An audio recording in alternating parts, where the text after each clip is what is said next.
quick look at Beneath, the 2003 film. It's directed by Larry Fessenden. I think I pronounced that correctly. And this was produced by his company, Glass Eye Pix. It originally aired on Chiller and was later distributed by Fear Factory. Fear Factory or Shout Factory, whichever label it happened to go through. Sorry about that. But it's a very basic plot. Not really anything going on there out of the ordinary. Not really anything too noteworthy going on. It's a group of friends who want to celebrate their graduation, so they go out to the lake. Unknowing to them, one of their friends who took them out there is aware of the fact that there's a large man-eating fish. I believe it's a catfish. So he's in a hurry to get them to cross the lake so they can get to the campgrounds on the other side. And of course, kids being kids, they want to do what they want, so they stop, they go for a swim, someone gets munched on, and of course now they've got the psycho fish on their trail because it wants more food. So one of the things that later caught my interest was actress Mackenzie Rossman. She was the first victim, but a lot of you may or may not recognize her as Ruthie from Seventh Heaven.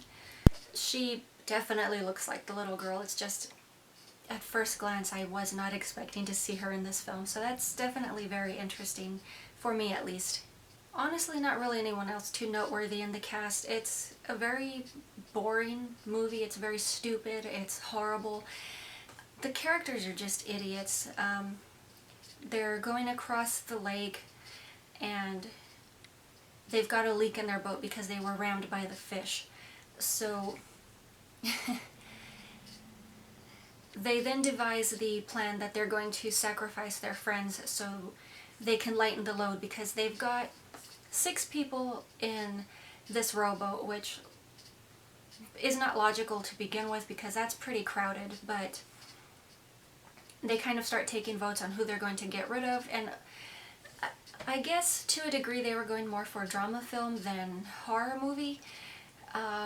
It definitely became a total drama after a while. You've got people secretly spying and videotaping each other. You've got girls having affairs with some guy's brother.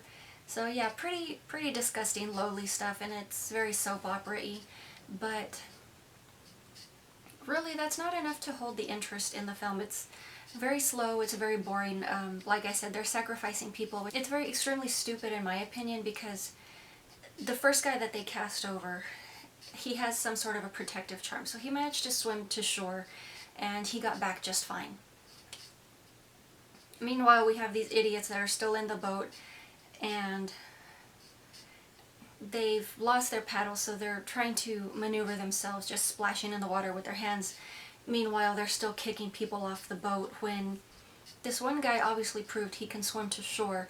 So logically you would think, okay, they throw someone over and they're being sacrificed. You would think the other ding-dongs would jump off and swim for shore instead of staying in the boat.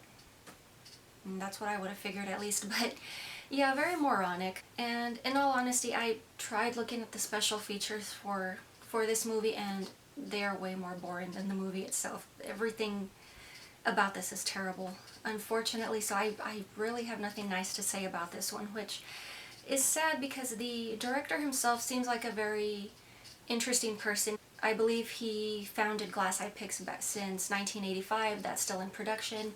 He also mentored a few other upcoming directors such as Ty West, who obviously did become way better, but I don't know, it's just, considering his background, you'd figure that he would have a lot more going for him, and nope, not at all. Sad but true. But one of the interesting little points I ran across was at one point there was, and I believe it's still online, I did find a web link, and I'll put that in the description box if anybody wants to check that out, but there was a digital comic which was meant to be sort of a prequel for Beneath, which also tells the story of a group back in the 1960s who were also devoured by the fish, but it's meant to give more of a sort of a backstory. So in total there were about 3 rowboats that were used for this film. The director himself, Larry Fessenden, he designed the fish, and to my understanding he wanted something that didn't look like an all-out monster, something that resembled an actual fish, but the fish we got does not look like a catfish at all. It looks a lot more like a grouper, which is a saltwater fish, so I don't know. He's some sort of a fish with special powers that goes around eating people. Which is also another thing that just really didn't make too much sense to me. The fish keeps eating and eating these kids. You would assume at some point the fish would just get full and stop eating, or do what alligators do and just put them somewhere for storage, and he just kept munching away. And logically, I mean, I don't know anything about fishing, but logically whenever fish eat, I mean, they should grow to a certain extent, and this one stayed the same size the entire time.